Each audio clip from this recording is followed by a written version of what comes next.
2025년도 하나님께서 우리에게 주신 표어를 함께 힘차게 외쳐보고 또 하나님의 말씀으로 나아갔으면 좋겠습니다. 제가 성령의 능력으로 선창하면 그 뒤에 부분을 후창해 주시면 감사하겠습니다. 예, 준비되셨나요? 예, 외치겠습니다. 성령의 능력으로! 성령의 능력으로! 할렐루야. 예, 성령의 충만함과 성령의 능력으로 날마다 부흥해가는 우리 온사랑교회가 되기를 간절히 소원하고 축복합니다.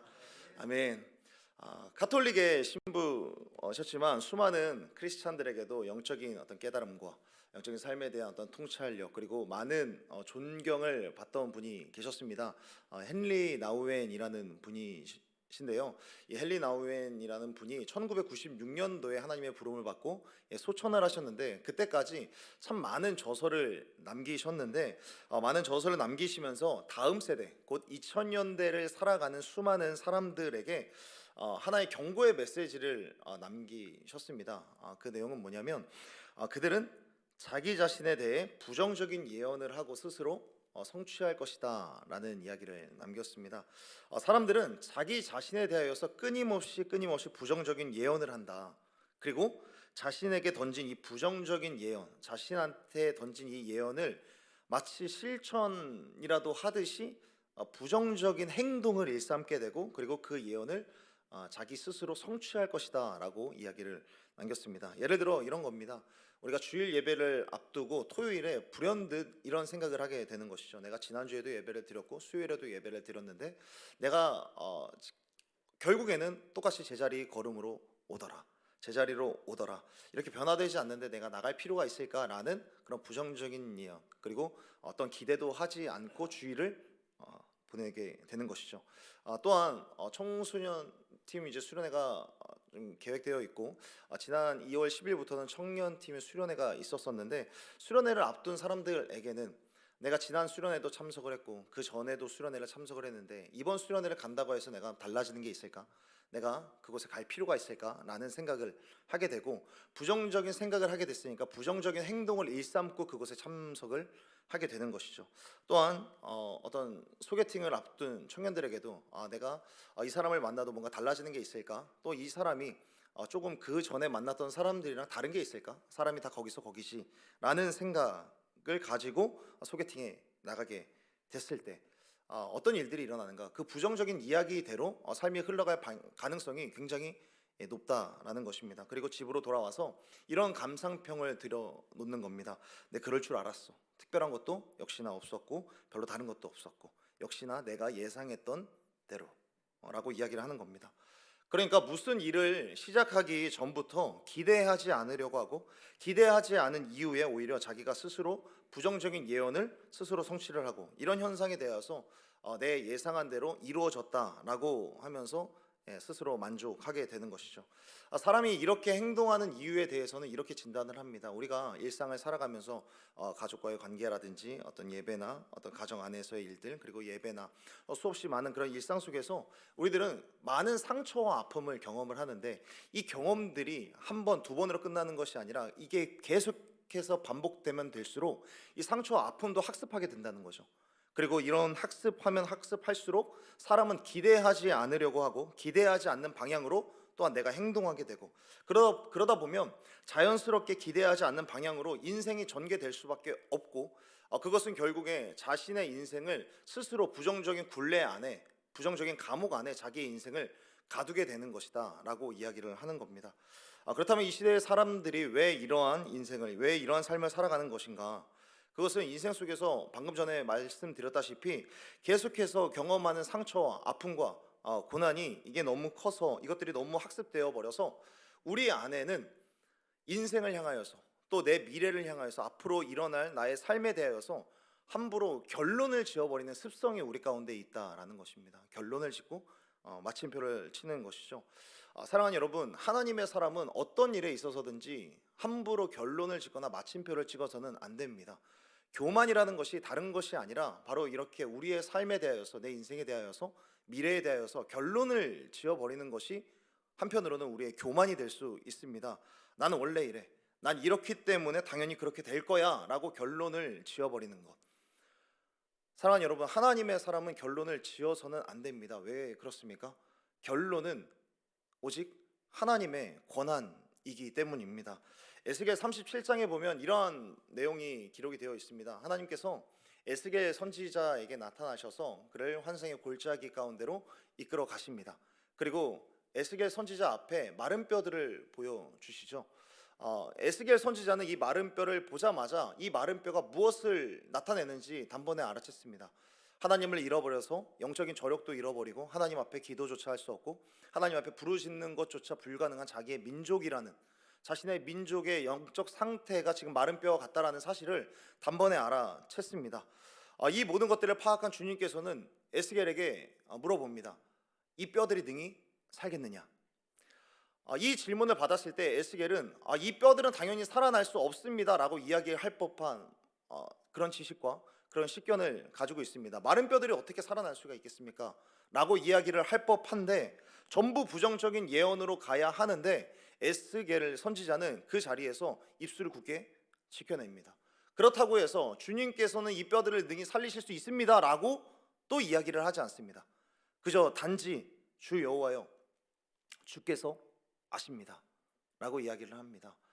이 고백은 바꿔 말하면 결론은 오직 주님의 손안에 있습니다 라는 고백과도 같은 것입니다.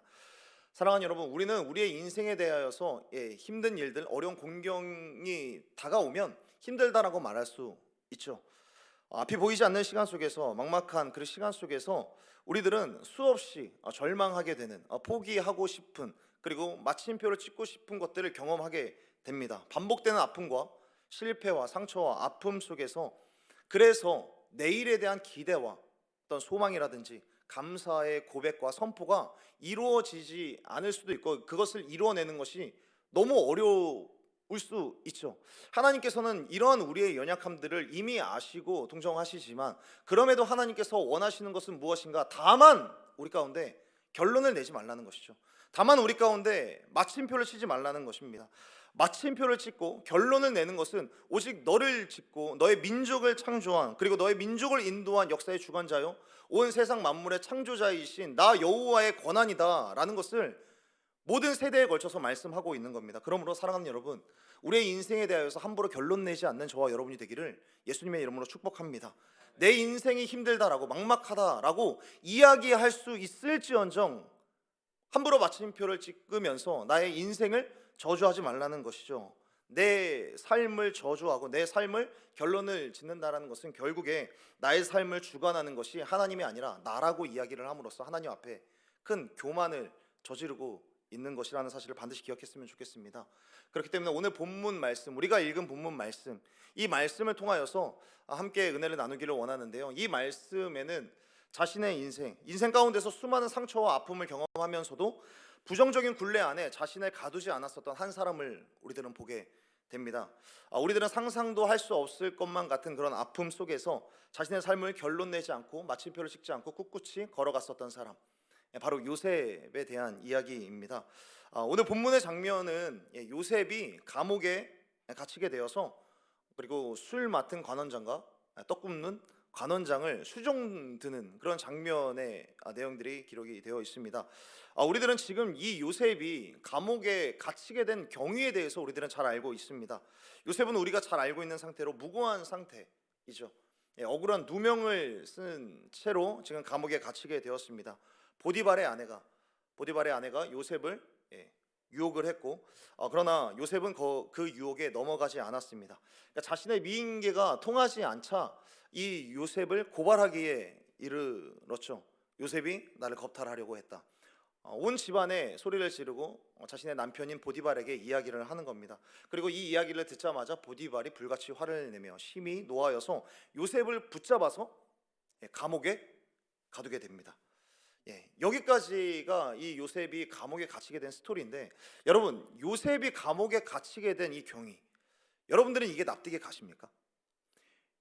요셉이 지금 감옥에 갇히는 것, 조금은 여러분 물렁한 형벌이라고 생각해 보신 적 혹시 없으신가요?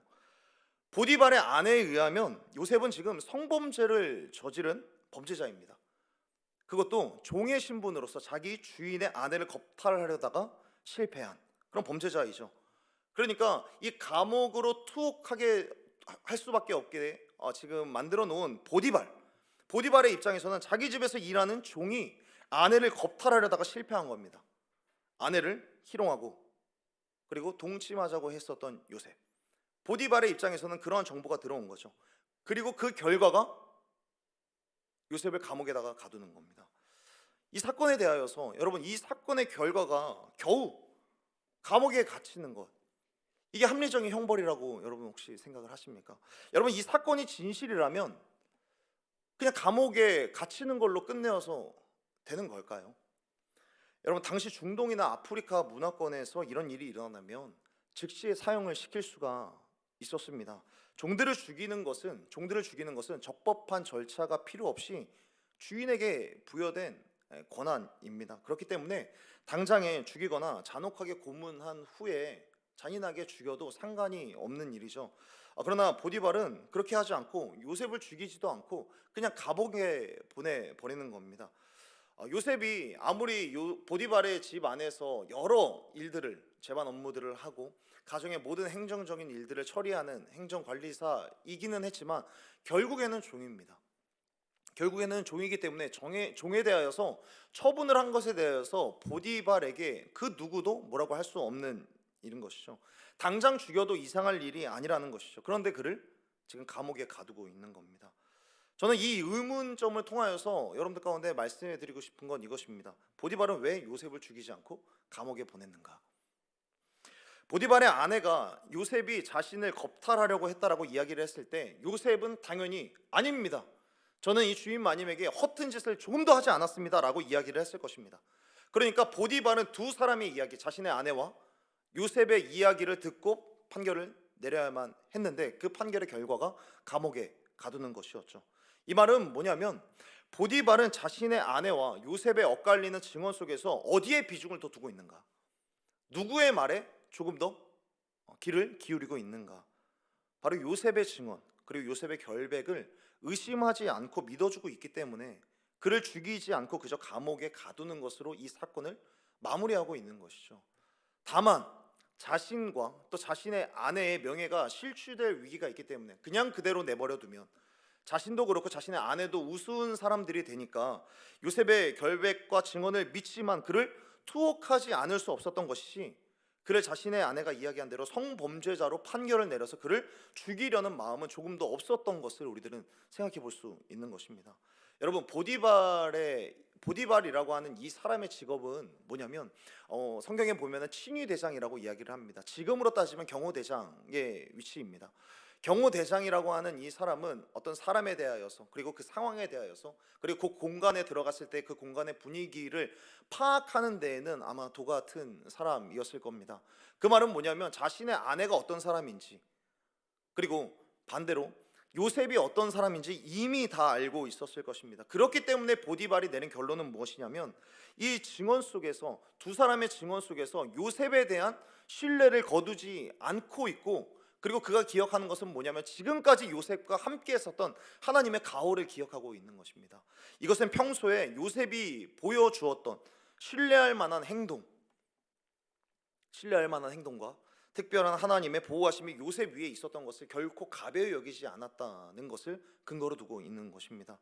특별히 이러한 정황, 요셉을 신뢰할 만하다라고 여겼던 것은 특별히 40장 4절의 말씀을 보면 더욱더 확연하게 드러나는 것을 우리들은 확인할 수 있습니다. 40장 4절에 보면 이렇게 말씀합니다. 친위대장이 요셉에게 그들을 수종들게 하매 요셉이 그들을 섬겼더라. 그들이 갇힌 지 여러 날이라. 아멘. 보디발이 요셉에게 명령을 했는데 어떤 명령을 하냐면 감옥에 들어가서 너는 그냥 하나의 죄수로 있는 게 아니라 바로 왕의 두 신하를 수종들게 합니다. 요셉이 수종들어야 하는 두 신하의 직책은 떡을 담당했었던 떡관원장과 그리고 술을 담당하는 술관원장이었습니다. 그러니까 지금으로 치면 어떤 비서실의 직원이라고 볼 수 있는 사람들입니다. 단순히 음식만 관리하는 사람이 아니라 어찌 보면 왕의 측근에 서서 왕이 먹는 음식들을 관리하는 사람들. 그러니까 이 당시에는 왕에 대한 독살이 굉장히 많았었던 시대였기 때문에 왕이 먹는 음식에 독이나 문제가 없는지, 신선한지, 퀄리티는 어떤지, 그것을 꼼꼼하게 체크하는 것은 그냥 단순한 어떤 음식을 체크하는 것 이상의 의미가 있었던 것입니다. 그런데 만약에 왕이 죽었다면, 술이나 음식으로 인하여서 왕이 죽었다면 그들은 즉시 사형을 당했을 것입니다. 그런데 그들은 지금 감옥에 갇혀 있습니다. 술을 맡은 자, 떡을 맡은 자들이 지금 감옥에 갇혀 있다라는 것은, 이 말은 그들이 관리하던 음식으로 인하여서 왕이 독살되지는 않았을 뿐 그저 어떤 질병에만 걸렸을 확률이 있는 것으로 우리들은 볼 수 있습니다. 애굽의 문헌들, 이집트의 문헌들을 보면 애굽의 왕조에 이런 사건들이 있는데, 지금으로 따지면 장염이라든지, 그러니까 바로 왕에게 배탈이라든지 어떤 뱃속에 문제가 생겼을 때에 술 관원과 그리고 떡 관원장들은 옥에 들어가는 겁니다. 그리고 왕이 낫게 되면 40장 이후의 말씀을 보게 되면 3일 후에 이들이 복직되는 것을 우리들은 보게 됩니다. 그러니까 왕이 어떤 문제가 있었는데 이 왕이 낫고 나면 누가 잘못했는지를 가려서 판결을 내리게 되는 겁니다. 요약하자면 이들은 지금 비서실의 직원들인데 보디발의 집에 있는 어떤 정치범 수용소와 같은 곳에 잠시 감금이 되어 있는 겁니다. 그러니까 이게 지금 구속 상태이긴 하지만 정확하게 판결이 내려지기 이전의 상황이라는 것이죠. 그러니까 보디발은 이 상황 속에서 어떤 정치적인 선택을 해야만 하는 거예요. 이들이 정치범 수용소에 왔다고 할지라도 이들을 너무 서운하게 해서도 안 되는 거고요. 그리고 이들을 너무 죄수 취급을 하면서 홀대해서도 안 되는 거예요. 그러니까 왕의 경호실과 그리고 왕의 비서실 사이에서 이 사람들이 대역 죄인이 될 수 있는데, 대역 죄인으로서 판결이 될 수 있는데, 자기가 나서서 너무 잘해주다가 보면, 너무 잘해줬는데 이 사람이 정말 대역 죄인으로 몰리게 되면 그는 정치적인 부담을 안게 되는 겁니다. 너 이 사람한테 왜 잘해줬어? 니네들이 서로 짝짝꿍한 거 아니야? 라는 그런 정치적인 부담. 또 죄수들처럼 너무 홀대해버리면, 죄수들처럼 이 사람이 진짜 죄가 있다라고 가능성으로 스스로 생각을 하고 너무 죄수처럼 홀대해버리다가 그가 만약에 복직이 될 경우에 비서실 그 왕의 측근에 바로 가게 되면 이 비서실에서 경호대를 향하여서 일을 갈 수 있으니까 이들을 어떻게 대하느냐는 보디발에게 있어서는 굉장히 신경 쓰일 만한 일이었다라는 겁니다. 그냥 단순히 어떤 감옥을 관리하는 그 차원 이상으로 자신의 정치 생명과도 연관이 있는 겁니다. 그러니까 이때 생각해낸 묘책이 무엇입니까? 바로 자신이 가장 신뢰할 만한 사람을 그들에게 보내는 것이 가장 중요한데, 그들에게 보내는 사람이 바로 자신이 가장 신뢰할 만한 요셉을 그들을 곁에 보내게 되는 것이죠. 그러니까 지금 이 장면을 요약해 보자면, 지금 보디발은 요셉을 지금 감옥에 보내게 되었지만 보디발이 가장 신뢰할 만한 사람이 요셉이었다라는 것을 보여주는 겁니다. 요셉의 증언을 믿어주는 것 정도가 아니라, 그러니까 요셉과 보디발의 아내 그 증언, 엇갈리는 증언 속에서 그냥 믿어주는 정도가 아니라 보디발 자기 수중에 있는 사람들 중에서 가장 신뢰할 만한 사람이기 때문에 그를 보내는 것, 그러니까 요셉을 가장 신뢰할 만한 사람이다라는 것을 보여주는 장면입니다. 이게 39장 21절 이하에도 요셉은 그냥 감옥에 있었던 것이 아니라 죄수들의 방 배치라든지 음식 배분이라든지 감옥에서 이루어지는 온갖 행정에 대한 총괄을 맡았던 기록이 있습니다. 22절에서도 말씀하고 있죠. 간수장이 옥중 죄수를 다 요셉의 손에 맡김으로 그 재반 사물을 요셉이 처리하고, 죄수들, 이 감옥에 있는 정치범 수용소에 있는 재반 업무들을 다 맡게 되는 총 지배인 역할을 요셉이 하게 되는 것이죠. 여기에서 비록 간수장이 맡겼다라고 할지라도 이곳은 어디입니까? 보디발의 친위 대장의, 이 경호 대장의 집 안에 있는 수용소입니다. 그러니까 보디발의 허가 없이는 이게 가능하지 않다라는 겁니다. 결국 요셉이 보디발에게 얼마나 신뢰를 받았는지에 대하여서 우리들은 잘 알 수 있는 겁니다. 요셉이 신뢰를 얻었다라는 것은 결국에 무엇을 이야기를 하냐면, 요셉 자기 자신이 뱉은 모든 말들, 모든 증언들을 뒷받침할 만한 그런 신뢰받을 만한 그런 삶을 살아갔다는 데 또 중요한 포인트가 있다는 것이죠. 우리가 드라마나 영화를 통하여서 어떤 법정의 장면들을 보게 될 때가 있습니다. 그것을 보면 법정의 한 커트 중에 어떤 검사나 변호사가 상대편을 공격하기 위해서 어떻게 공격을 하냐면, 당신은 알코올 중독을 앓고 있지 않습니까? 라든지 당신은 과거에 어떤 성폭력 전과가 있지 않습니까? 라는 질문을 합니다. 그러니까 그 사람의 재판 내용, 사건 내용이 아니라 그 사람에 대한 공격을 하게 되는 거예요.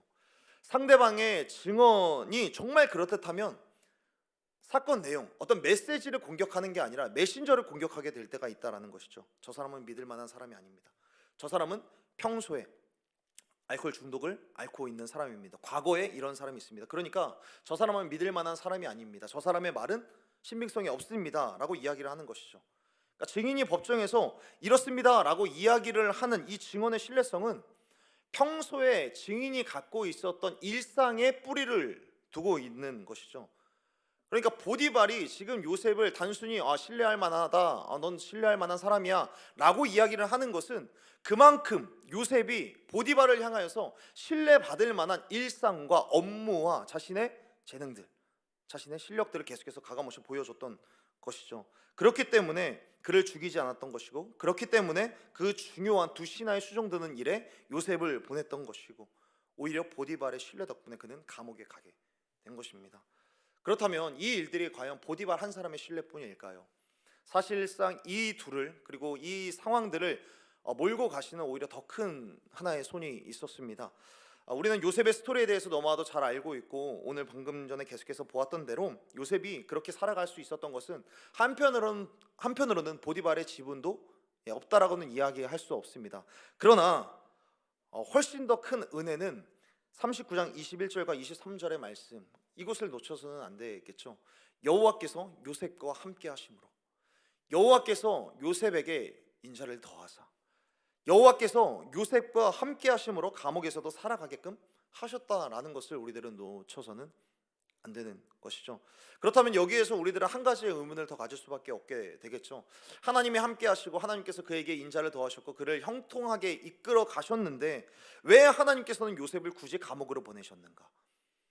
이렇게 사람들에게 신뢰받을 만한 모습으로 살아가는데도 불구하고 하나님께서는 왜 그를 감옥으로 앉히셨는가?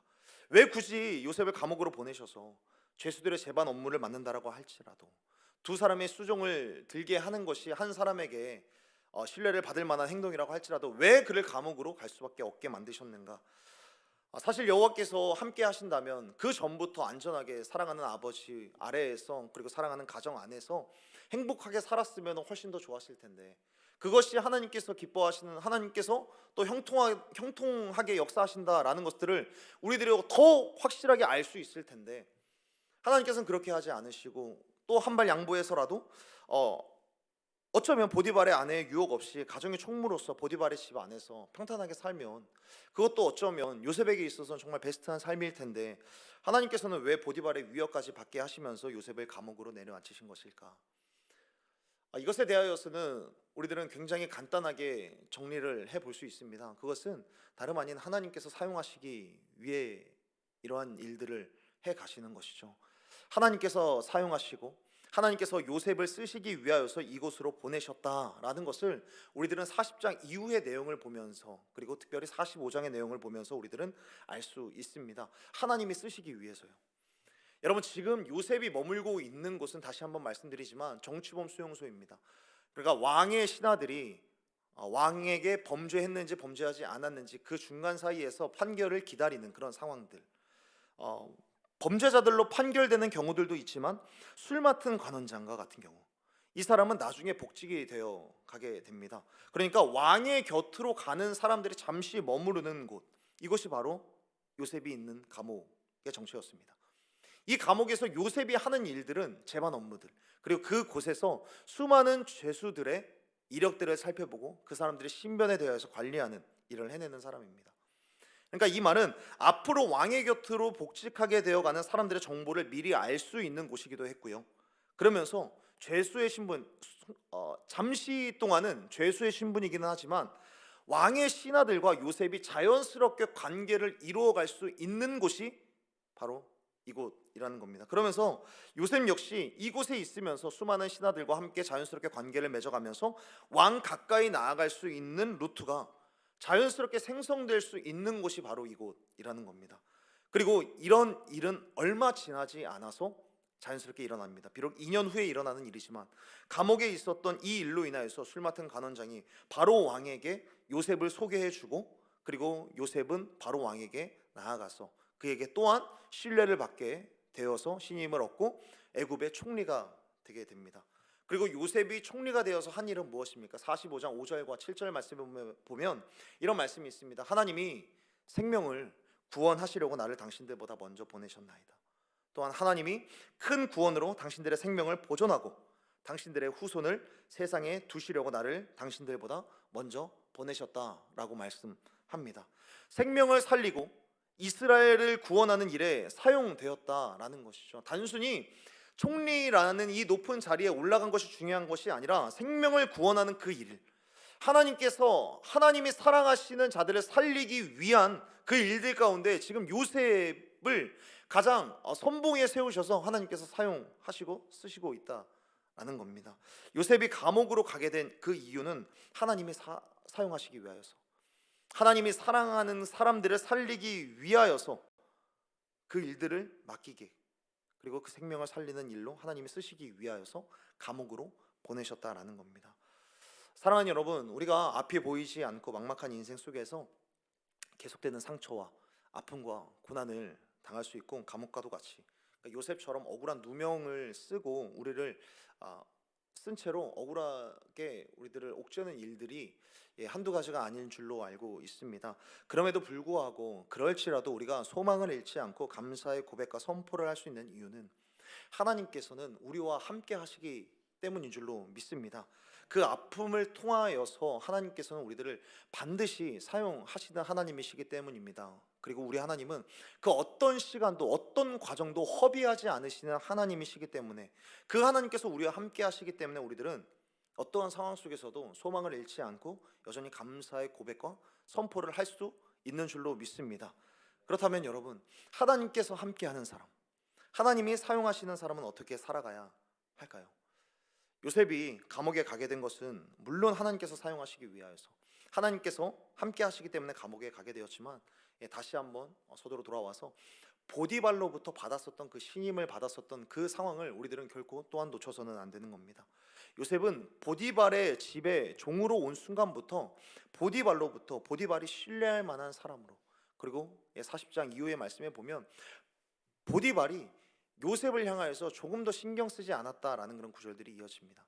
그러니까 신경 쓰지 않아도 될 만큼 관수장도 지금 요셉에게 일을 맡긴 이후로부터 자신이 일을 돌아보지 않았다라고 이야기를 합니다. 그만큼 업무에 대해서, 그리고 업무를 진행하는 그의 성실도라든지 진실함에 대하여서는 조금도 건드릴 만한 부분이 없었던 거예요. 이 부분에 대해서 이 요셉은 확실하게 주변 사람들로부터 신뢰를 받고 있었다라는 것을 우리들은 생각해 볼 수 있는 겁니다. 그리고 보디발의 아내로부터의 유혹을 받았을 때에도 그것을 뿌리칠 수 있는 정결하고 진실한 그런 마음으로 보디발의 집을 안에서 섬기면서 살아갔었던 것을 우리들은 기억해 보아야 합니다. 그리고 죄수 업무를 볼 때에도 두 신하들, 술 맡은 관원장과 그리고 떡 굽는 관원장에게도 그 사람들로부터 신뢰받을 만한 사람으로 그런 삶을 살아왔기 때문에 술 맡은 관원장이 복직되었을 때도 이 사람을 떠올릴 수 있었던 것이죠.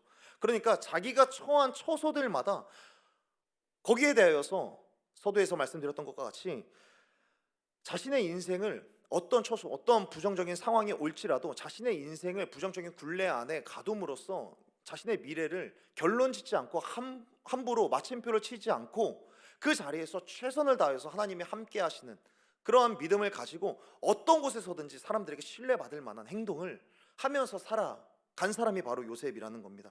그렇게 살아갔던 요셉이기 때문에 보디발로부터 신뢰를 받을 수 있었고, 그 이후에 술 맡은 관원장으로부터도 신뢰를 받을 수 있었고, 더 나아가 바로에게도, 또한 모든 사람들에게 모든 면에서 신뢰할 만한 모습으로 살아갔던 것입니다. 하나님께서 함께하는 사람은 사람들에게도 신뢰를 주는 사람이라는 점을 보여주는 겁니다. 이처럼 하나님께서는 사람들로 하여금 신뢰할 만한 사람, 그 사람을 사용하신다는 겁니다. 단순히 여러분, 인기가 많은 사람은 사람이 주목할 수 있습니다. 그러나 사람들로부터 신뢰받을 만한 사람은, 신뢰할 만한 사람은 하나님의 쓰임을 받는다라는 사실을 반드시 기억하는 저와 여러분이 되었으면 좋겠습니다. 그렇다면 오늘날 우리가 살아가는 이 시대에 하나님으로부터 쓰임받을 수 있는 신뢰할 만한 사람의 모습은 어떤 모습일까? 사람마다 성품이 다르고 사람마다의 상황이 다르기 때문에, 삶의 환경들이 다 다르기 때문에 이렇게 살아가야 한다, 저렇게 살아가야 한다, 다 적용할 수는 없을 것입니다. 그러나 예수 그리스도를 구주로 믿는 우리 그리스도인들, 우리 크리스천들에게는 베이직한 기준이 되시는 분이 있습니다. 어떻게 살아가야 하는가? 어떻게 신뢰할 만한 모습으로 살아가는 것은 어떠한 모습인가? 어떠한 성품으로 살아가야 하는가? 우리의 베이직한 기준, 표대 되시는 예수 그리스도의 성품을 닮아가는 것이야말로 우리가 본받아야 할, 신뢰할 만한 모습인 줄로 믿습니다. 예수님의 모습을 닮아가는 것이야말로 하나님의 쓰임을 받는 신뢰할 만한 모습인 줄로 믿습니다. 예수님은 자기 자신을 가리켜서 나는 마음이 온유하고 겸손하다라고 말씀하셨습니다. 예수님께서는 이 땅에 살아가시면서 늘 온유함을 잃지 않으심으로 사람들에게 신뢰를 받으셨고요. 또 예수님은 하나님이신 분이 이 땅에 내려오신 것 자체가 겸손이셨고, 이 땅 가운데서 겸손하게 살아가심으로써 사람들에게 신뢰받을 만한 모습으로 사셨습니다. 그리고 무엇보다 요셉에게 비춰진 바와 같이 자신이 맡은 바 사명을 감당하기 위해서라면 자신의 목숨까지도 아끼지 않으시는 그런 모습으로 하나님 아버지께로부터도 신뢰받는 모습으로 이 땅 가운데서 살아가셨습니다. 레위기에 보면 제사 방법들 중에 소제와 전제라는 것이 있습니다. 소제라는 것은 고운 가루를 빻아서 하나님 앞에 드리는 것이고, 전제라는 것은 한 방울도 남김없이 하나님 앞에 드린다라는 그런 의미로 드리는 제사법이 있습니다. 예수님은 우리의 대속 제물로서 자기 자신을 십자가 위에서 아낌없이 깨뜨리셔서 주님 앞에 드리셨고, 또 아낌없이 부어주심으로 하나님께로부터 받은 사명을 감당하셨습니다. 사명을 감당하는 데에 있어서 수만 가지 상처와 아픔, 깨뜨려지는 데, 부어지는 데에 상처와 아픔들이 있었고, 수없이 많은 사람들이 예수님을 짓밟았지만 그런 것들을 개의치 않으시고, 그 모든 과정을 통하여서 우리를 형통케 하시는 하나님을 온전히 신뢰함으로 그 길을 뚜벅뚜벅 걸어가셨습니다. 하나님의 비전을 품는다는 것이 이런 의미가 아닐까 생각을 해봅니다.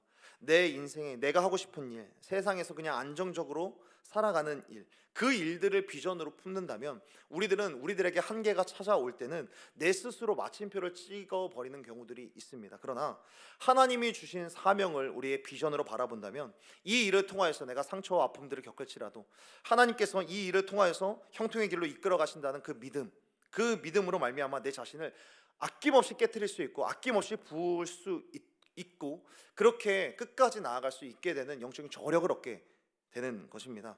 그렇게 예수님을 닮은 모습으로 살아간다면 사람들로부터도, 그리고 하나님께로부터도 신뢰를 받음으로 하나님이 쓰시는 사람이 될 줄로 믿습니다. 말씀을 정리하겠습니다. 하나님께서는 우리를 사용하실 때에 때로는 감옥과도 같은 앞이 막막한 곳으로 인도하시는 경우, 그런 때가 있습니다. 상황과 또는 사람으로부터 고통과 아픔과 상처 속에서 허우적거리게 만드는 경우도 있죠. 그러나 그 속에서 우리가 잊지 말아야 할 것은 무엇인가? 부정적인 고백과 선포로 자신을 옥죄는 것, 그런 것들이 아니라 이곳에서도 하나님께서 함께 하신다라는 그런 믿음을 갖고 하나님과 사람으로부터 내가 신뢰할 만한 모습으로 살아가야 한다라는 것입니다. 요셉이 종으로 팔려오고 감옥이라는 곳에 투옥되었을 때에도 자신의 삶을 결론내지 않고 그것에서도 사람들에게 신뢰할 만한 모습으로 섬기며 살아왔습니다.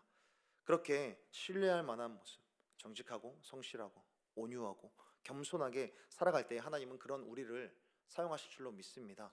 뿐만 아니라 요셉은 그 자리에서도 나를 믿으십시오, 나를 신뢰하셔도 좋습니다 라고 당당하게 외쳤을 것입니다. 예수님께서도 이 땅에 살아가시면서 너희들은 나를 따르라, 십자가를 지고 나를 따라야 한다, 나를 끊임없이 따라오라 라고, 나를 믿으라 라고 끊임없이 말씀하셨습니다. 또한 바울도 자신의 제자들과 또한 성경 속에서 우리 가운데 말씀하시죠. 너희들은 나를 본받아라, 너희들은 나를 본받고 나만큼만 해, 자신 있게 자신을 신뢰할 것을 이야기를 합니다. 이제는 저와 여러분의 차례인 줄로 믿습니다. 우리가 처한 일상 속에서, 가정 속에서, 사람들과의 관계 속에서 우리의 자녀들에게 너희들은 나만큼만 하면 돼, 너희들은 내가 간 길로만 가면 돼 라고 당당하게 말함으로써 사람들로부터 신뢰할 만한 사람의 모습들이 우리들 가운데 있게 되기를 예수님의 이름으로 축복합니다. 그렇게 하나님께로부터도 사람들에게로부터도 그런 신뢰할 만한 모습을 우리가 마음껏 비춰냄으로써 하나님의 손에 붙들려 귀중하게 사용되고 그야말로 형통의 복을 받아 누리는 저와 여러분이 되기를 예수 그리스도의 이름으로 간절히 소원하고 축복합니다. 우리 이 시간에 함께 찬양하며